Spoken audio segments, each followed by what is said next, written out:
নমঃ শিৱায় ওম নমঃ শিৱায় ওম নমঃ শিৱায় নমস্কাৰ বন্ধুসকল পোনপ্ৰথমে আপোনালোকক স্বাগতম জনাইছোঁ এষ্ট্ৰজ্যোতি আছাম ইউটিউব চেনেললৈ।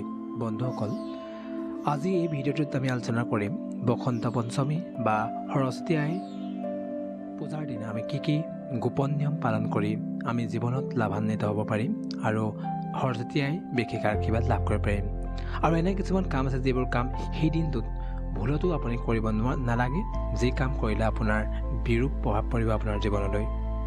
গতিকে আমি ভিডিঅ'টোত এতিয়া আগবাঢ়ো আহক। বসন্ত পঞ্চমী বা সৰস্বতী পূজা হৈছে এটা কেৱল উৎসৱ নহয়, ই হৈছে বিদ্যা, বুদ্ধি আৰু কলাৰ দেৱী আই সৰস্বতীৰ আশীৰ্বাদ লোৱাৰ এটা বিশেষ দিন।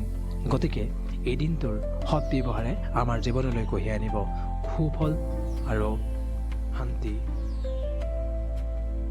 বন্ধুসকল, আপোনালোকৰ যিসকল চেনেলটো ছাবস্ক্ৰাইব কৰে অনুগ্ৰহ কৰি তেওঁলোকে চেনেলটো ছাবস্ক্ৰাইব কৰি দিব। এতিয়া ভিডিঅ'টোলৈ আগবাঢ়োঁ। এই দিনটোত সুফল পাবলৈ কি নিয়ম পালন কৰা উচিত হ'ব। হালধীয়া ৰঙৰ আপুনি ব্যৱহাৰ কৰিব। সেই দিনটোত হালধীয়া ৰং ব্যৱহাৰ কৰিব। দেৱী সৰস্বতীৰ প্ৰিয় ৰং হৈছে এটা হালধীয়া ৰং হৈছে এটা হালধীয়া ৰং।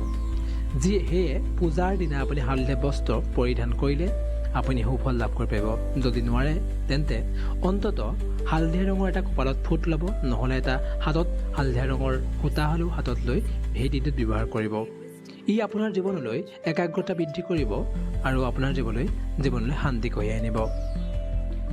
বিশেষ ভোগ হিচাপে দেৱীক পূজাৰ সময়ত হালধীয়া ৰঙৰ ফল বা মিঠাই অৰ্পণ কৰিব, যেনে বগৰী, কল বা লাডু। বিশ্বাস কৰা হয় বগৰী অৰ্পণ কৰিলে দেৱী সন্তুষ্ট হয়। গতিকে পাৰিলে বগৰী আগবঢ়াব, তেতিয়া আপুনি সুফল লাভ কৰিব পাৰিব। গোপন মন্ত্ৰ পূজাৰ সময়ত মনে মনে বা স্পষ্ট উচ্চাৰণেৰে ওম ইম সৰস্বতী নমঃ এই মন্ত্ৰটো 108 বাৰ জপ কৰিব। ই স্মৃতিশক্তি বঢ়োৱাত সহায় কৰিব আপোনাৰ। কলম আৰু কিতাপৰ পূজা আপোনাৰ পঢ়াৰ টেবুলৰ গুৰুত্বপূৰ্ণ কিতাপ আৰু যিটো কলমেৰে আপুনি পৰীক্ষাত লিখিব, সেই কলমটো পূজাৰ বেদীত অৰ্পণ কৰিব। পূজা শেষ নোহোৱালৈকে সেইটো আপুনি ব্যৱহাৰ নকৰিব। এইখিনি কৰিলে আপুনি সুফল লাভ কৰিব পাৰিব। আৰু লগতে এটা মই বিশেষকৈ আপোনাক জনাই থওঁ, সৰস্বতী হৈছে কণ্ঠত থাকে। গতিকে সেই দিনটোত আপুনি এনে কিছু কথা নক'ব যি আপোনাৰ নিগেটিভ কথা নক'ব, পজিটিভ কথা ক'ব। আপোনাৰ সেই দিনটোত যদি আপুনি কয় তেতিয়া আপোনাৰ জীৱনটোত পজিটিভিটি কঢ়িয়াই আনিব। নিগেটিভ কথা ক'লে কিন্তু নিগেটিভ আপোনাৰ কঢ়িয়াই আনিব। গতিকে নিগেটিভ কথা সেইদিন বিশেষকৈ নক'ব।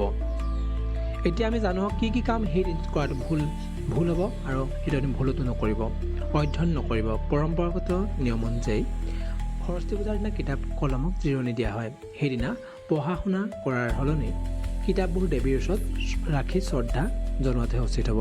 আমিষ ভোজন নিষিদ্ধ হ'ব। এই পবিত্ৰ দিনটোত মাছ, মাংস, কণী, নহৰু, পিঁয়াজ দিয়া খাদ্য গ্ৰহণ কৰিব নাপায়। সম্পূৰ্ণ নিৰামিষ আৰু লঘু আহাৰ গ্ৰহণ কৰিব। বিশেষকৈ যিসকল বিদ্যাৰ্থী হয় তেওঁলোকেতো এইখিনি পালন কৰিব। কাৰো লগত তৰ্ক নকৰিব। সৰস্বতী হৈছে বাক্য আৰু কথাৰ দেৱী। সেয়ে পূজাৰ দিনটোত কাৰো লগত কাজিয়া বা কটু কথা কোৱাৰ বাবে বিৰত থাকিব। মুখৰ পৰা ওলোৱা প্ৰতিটো শব্দই সেইদিনা বিশেষ গুৰুত্ব বহন কৰিব। গতিকে সেই দিনটো আপুনি কেতিয়াও কটু কথা, মিছা কথা আৰু নিগেটিভ কথা নক'ব। গছ গছনি কটা মনা আছে। বসন্ত পঞ্চমীক প্ৰকৃতিৰ উৎসৱ বুলি ধৰা হয়। সেয়ে এই দিনটোত গছ গছনি কটা বা ফুল চিঙা অনুচিত হ'ব। আপুনি যদি পূজাৰ কাৰণে যদি ফুল ছিঙিব লাগে তেতিয়া আপুনি পূজাৰ আগতেই ফুল ছিঙি থ'ব, পূজাত সময়ত নিছিঙিব। এইটো ফুল ছিঙাটো বেয়া কথা হ'ব, কাৰণ বসন্ত পঞ্চমী হৈছে এটা প্ৰকৃতিৰ উৎসৱ। আৰু কিছুমান গোপন টিপছ হিচাপে মই এতিয়া আপোনাক কৈছোঁ। পূজাৰ দিনা যদি আপুনি কোনোবা দৰিদ্ৰ বা অভাৱী ছাত্ৰ ছাত্ৰীক কিতাপ, কলম বা পঢ়াৰ সামগ্ৰী দান কৰে তেতিয়া আপোনাৰ শুভ হ'ব। শাস্ত্ৰমতে বিদ্যাদান বা শিক্ষাৰ সামগ্ৰী দান কৰিলে আপোনাৰ জ্ঞান আৰু মেধাশক্তি বহুগুণে বৃদ্ধি পায়। গতিকে বিদ্যাৰ্থীসকলে এই কামখিনি কৰিব পাৰে। আৰু আপোনালোকৰ যিখিনি লোকৰ আগন্তুক দিনত পৰীক্ষা আছে তেওঁলোকেতো এইখিনি পালন কৰিব। দৰ্শকসকল, এই নিয়মবোৰ ভক্তি আৰু বিশ্বাসেৰে পালন কৰক। মা সৰস্বতীৰ আশীৰ্বাদ আপোনাৰ লগত নিশ্চয় থাকিব।